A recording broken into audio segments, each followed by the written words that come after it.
নমস্কার বন্ধুরা, চলে এসেছি তোমাদের সঙ্গে একটি সুন্দর শাক ভাজা রেসিপি করতে।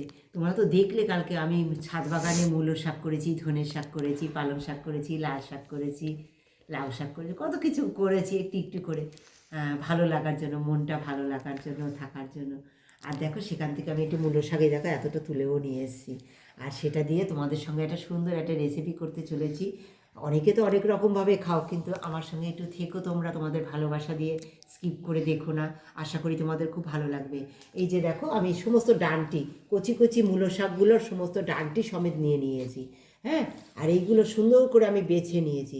আর এগুলো জাস্ট একেবারে ছোট ছোট মিহি মিহি করে আমি কুচিয়ে নেব, একদম মিহি মিহি করে, এরকম একেবারে মিহি করে কুচিয়ে নেব, খুব মিহি করে কুচিয়ে নেব। এই ডাঁটিগুলো না, ডাঁটি সমেত যখন একেবারে মূলো শাক দিয়ে ডাঁটি সমেত খেলে পর এর একটা আলাদা স্বাদ, শুধু শাক শুধু খেলে পর কিন্তু আলাদা স্বাদ। আর এই ডাঁটি দিয়ে মিলিয়ে খেলে পর এই যে মুখে একটা কচকচ করে শাকের সঙ্গে ফুটে ওঠে না দাঁতে, দারুণ লাগে। হ্যাঁ, এইভাবে আমি সমস্ত শাকটা কুচিয়ে নেবো মিহি করে। পাত্রে জল বসিয়ে দিয়েছি, জলের মধ্যে লবণ দিচ্ছি। শোনা গেছে? আরেকবার বলো।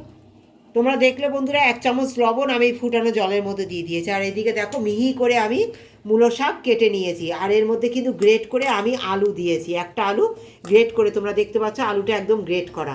হ্যাঁ, গ্রেট করে আলুটা দিয়েছি। আর এই জলের মধ্যে আমি দিয়ে দিচ্ছি, কেন সেটা তোমাদের আমি পরে বলবো। এই জলের মধ্যে দেওয়ার কারণটা কি, হ্যাঁ, সেটা তোমরা আমার সঙ্গে থাকো, একদম আমি তোমাদের পরে বলবো যে এই কারণেই আমি এই ফুটানো লবণ জলের মধ্যে মূলো শাকটা দিয়ে ফুটিয়ে নিয়েছি, একবার একটু ফুটিয়ে নিয়েছি।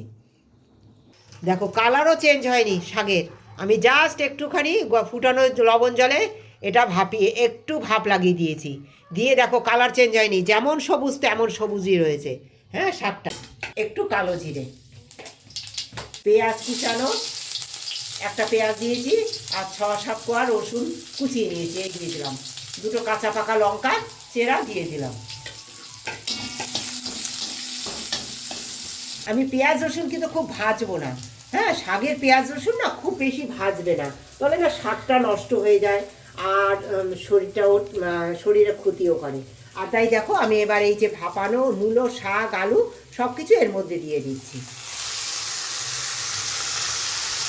সুন্দর মূলো শাক ভাজি, আমার আলু দিয়ে মূলো শাক ভাজি সুন্দর হয়ে গেছে।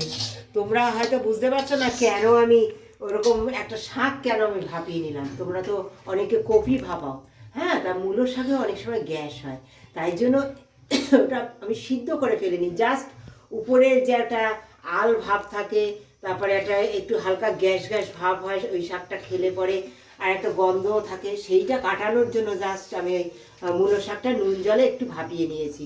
আর তৈরি হয়ে গেছে সুন্দর, দেখো একেবারে সুন্দর গোলে মোমো হয়ে গেছে।